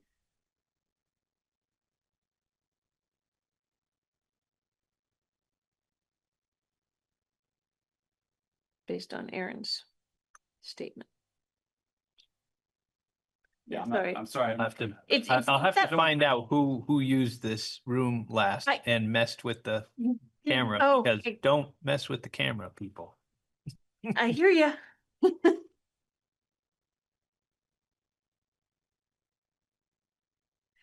The fuzziness factor has been hard to fix. And I've tried zooming in and it doesn't help when we've had to do this before. It's got to get focused. Mm-hmm. I wasn't trying to slow us down, but I feel like this is really important. And I think that sentence that we just worked, I mean, I think it's really useful as guidance. And I move again that we adopt this amended version as the guiding principles for the planning department. Gabe, I completely agree with you. I think this was a good step back to really formulate this, finalize it, and approve it.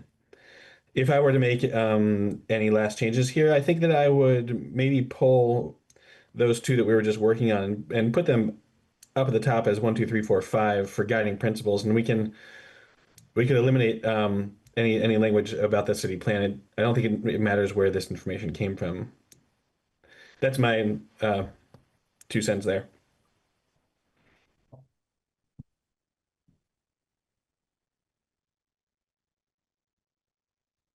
Okay, so there's a couple things.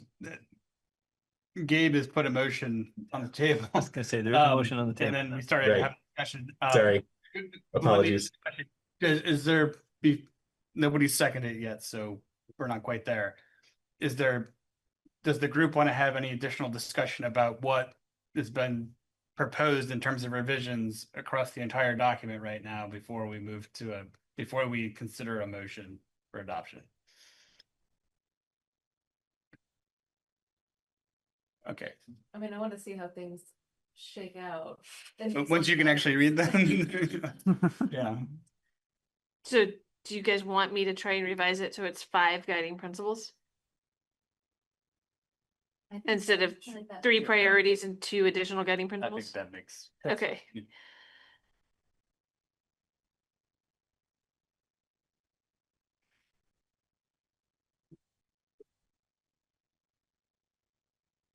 Wrong principles.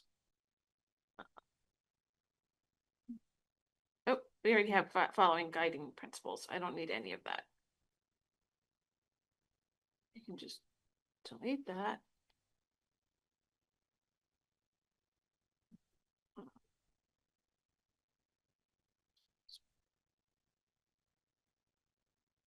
It may want to go away. Right.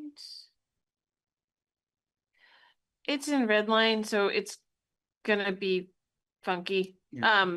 But because your opening paragraph says, as the planning commission begins the next phase of zoning regulation reform, we have identified the following guiding principles to guide our work and support the long-term goals of the city plan. We can say following 5 guiding principles, and then 1, the address our city's urgent need to develop new and affordable housing stock, then go down 2, 3, 4 is the one that previously referenced Euclid v. Ambler Realty Company. And then 5, the modified one about permissive housing development.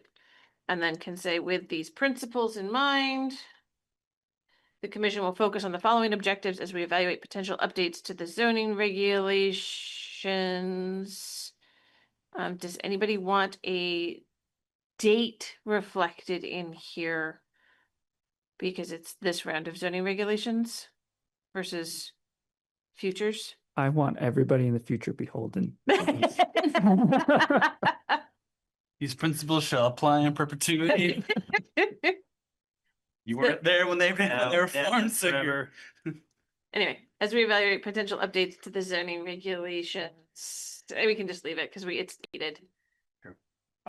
Very quickly, Maria, you started the discussion Right. about potentially making some changes to indicate, and hopefully I'm phrasing this right, to sort of have use the protection of public health and safety as a clear criteria in which to evaluate all Right. changes to the zoning regs. Is there, Not, not to evaluate changes to the zoning regs, to To- evaluate the zoning regs. to evaluate the zoning regs, like on a line item basis? Mhm. Okay. Is there so I want to wrap that, I want to make sure So should that be in the objectives? I want to talk about what the groups, I don't think we kind of came to a Yeah. conclusion. Do folks have any thoughts about making that change? Bearing in mind that we've already made a change to the existing language, I mean, I will just say this is, I agree with your instinct on that. I think the trouble with it is, I think there's a lot of sections within the existing zoning regulations that there will continue to be a lot of sections in the zoning regs that are basically agnostic on the issues of public health and safety. And I think, because we were, like Meredith was showing, like, there's all these sort of attenuated links to it, but they're not direct. And I think the other thing in my mind is that assumes that there would be some sort of situation where we might evaluate it in the counter, meaning we would say, well, this zoning regulation is reckless and endangers people, which I don't think we would ever do as a guiding principle. So I just wonder, in terms of, like, it's difficult. I think it's difficult to apply that principle in every instance, because I think in a lot of instances it doesn't necessarily A, apply, or B, make sense. But I guess the question is does the broader language that we were just discussing here not capture what your concern is, and can we make changes to that language to better capture that? I mean, I would take out the public. I mean, like, that's too vague. Well, your edit, I can't see if it's been edited that way up there. That's the public good That's what's included. up there, right there, because there might be things within the public good that go beyond public health, safety, and welfare Yeah. that are allowed regulations, but don't have an explicit tie, like direct tie to health, safety, and welfare. It's my understanding of why Mike Right. wanted to We put that could- in there. We could certainly go through and do a better job of making sure it's going to add text, it'll add words to the document. But being clear and adding more, which we've done with a lot of purpose statements to certain sections. So as we went through and updated the lighting section and the landscaping standards, we would go through and talk about the purpose. So, we've got standards for making sure that in order to plant certain size trees, you have to have a certain amount of suitable soil. So you can't plant a large tree on a piece of grass that's only this big, because there's not enough, it won't survive, won't thrive. So, I mean, that's not public health, safety, and welfare, but it's good landscaping architecture principles to go through and say, if you want to plant a large tree, you have to have suitable soil for it. I just want to note to everybody, it's 7:30 right now. If folks want to keep going, we can. Otherwise, somebody would need to get out of here. I just want to note that that's what time it is. Sorry. But we talk about a purpose statement. That's why the rule exists. And there's a public good that goes along with it, or talking about how much impervious surface. Maybe we don't talk about it. I don't know if we do or don't. But the reason why we regulate impervious surface and the maximum impervious surface is because we need to treat stormwater. And so the more impervious cover you have, the more we have to address stormwater and stormwater management and what's happening on the rest of those areas. And in certain cases, if you have enough pervious area, you don't have to regulate it at all because it just takes care of itself. And so maybe we don't say that, and maybe we need to say that more as to that's why we have this requirement. So if people want to know why we regulate impervious cover, that's why we regulate impervious cover. And if you want to know why we're regulating the tree size, we could be sure we're being more explicit about why we're doing it, as opposed to, in a lot of our regulations might just be because we told you to. And maybe understanding why we're doing it might help us understand, well, maybe we don't have to do that as much, or maybe we could do it differently or betterly. Now that I understand why we're doing it, I think it'd be better to do it that way. And that can be a conversation. And maybe we could do a better job of putting in these purpose statements as we can, including we've got purpose statements for each one of the zoning districts. Why does this district exist? And we've talked about adjusting it to be more future oriented as opposed to an evaluation of where we currently are. And we recognize that, and we'll work on making those adjustments as we redline. But that's just an idea of one way of trying to help you get to where you're kind of thinking of why is this rule here? And then if there's an evaluation of nobody can justify why it's important or why we're doing it, then maybe that gets to your point of maybe we don't need to. Right, and I don't think this needs to be public facing. I don't think there needs to be more explication in the zoning regs. I'm just saying, as we review them, this is the principle guiding us. You know, then when we look at a zoning regulation, we go back and say, okay, so how does it affect public health, safety, and welfare? That's all. There's a way to review something. And if we can all agree, and I don't even know if people agree with it, but if everyone kind of agrees to these principles, then when we look through them, we can all remind each other, like, well, this was what we said was going to be a guiding principle. You know, I don't think this is the principles that we need to lay out for public consumption. This is just for our own ability to review and edit.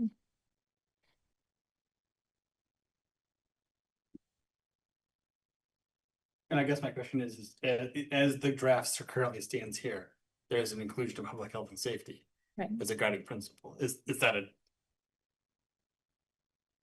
Yeah, I mean, I think people know what I mean by this one. Yeah, and that's what I'm just like is this okay? Is this okay?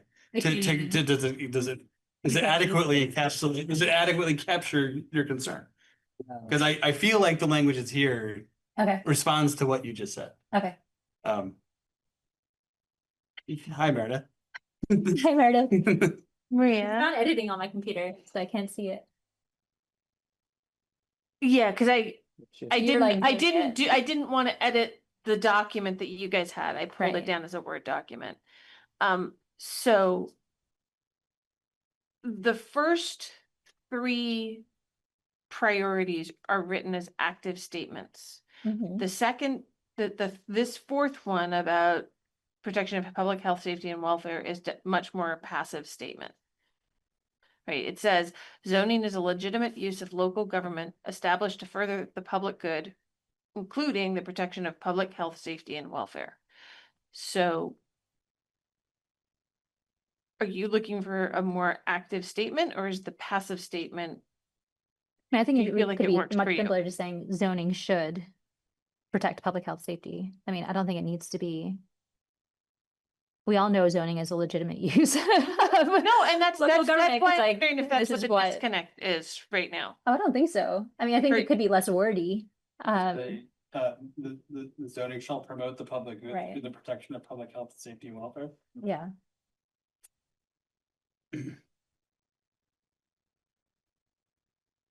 There you go. I just wrote what Okay. you said. Zoning shall promote the public good, including the protection of public health, safety, and welfare. That is what you said, right? I said should, but not. It's okay. I'm just. Wait.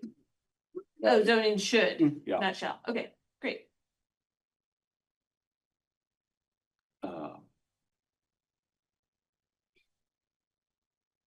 Okay.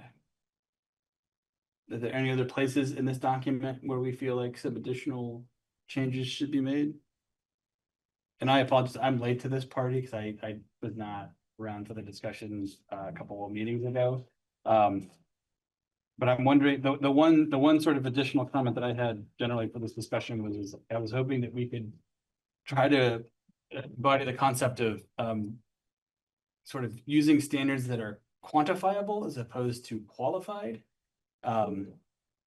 So where we can, again, have sort of a number attached to things, distances, heights, things that developer can look to and be able to have a checkbox as opposed to, and the reason this was sort of triggered by the character of the area concept that is discussed in, I think, number 3. So I was just going to say that if we can strive to sort of use language that quantifies the standards as opposed to sort of leaves it to some sort of somewhat subjective standard that is a qualified one as opposed to one that can be quantified. And I don't know if there needs to be additional language that capture that concept, but that was my thought. If people agree with that. I wonder if that would be captured in priority number 1, where we talk about simplifying zoning regulations by expanding opportunities for housing development that can be approved through administrative review. If we explicitly put numbers in there to, I guess I assume that we would have to maybe put some specific. Using objective standards, maybe. Yeah.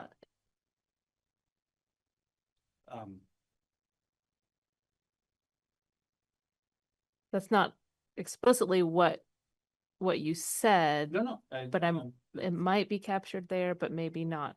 Yeah, fully. I feel like the first one speaks to a different issue, but I think that was what it was trying, like Tim was trying to say that, and what I was trying to put some phrasing terms on with the explicitly permissive. okay. I mean, I feel like we're all identifying the same issue. We're just saying it in different ways as best we can understand. I get it. It's so I'm okay. We don't need to put it. I mean, I'm not saying we need to put any additional languages, but I feel like we're all on the same page, it sounds like, so we can leave it as is.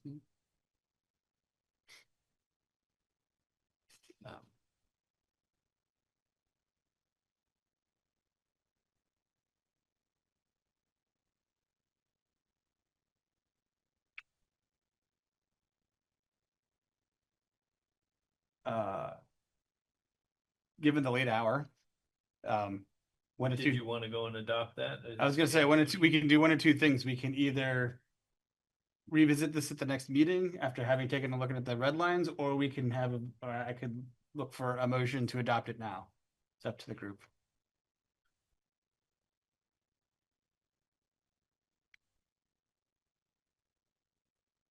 I've moved twice. I may be the only one. I'll let somebody else make a motion and I would second, but if nobody else is on board, then I guess we can wait. I just would love to give these guys clear guidance so that while they're in between other projects, that they feel like they know they're on solid ground. I agree. I would move to approve them. I'll second. Gabe was going to. Gabe has been cut out of the It's okay. It's great. You see, seriously, it's Gabe. All those in favor, and so when you say just adopting it would just be, we would set these as the principles by which we would move forward with the project. Am I right in that? I just want to. Yep. Okay. All those in favor of adopting these as revised and amended, please say aye. Aye. Aye. Anybody opposed? Okay, these have been adopted. Last one is adjournment. I'll look for a motion. Motion to adjourn. I'll second. Moved and seconded. All those in favor? Aye. Aye. Thanks, guys.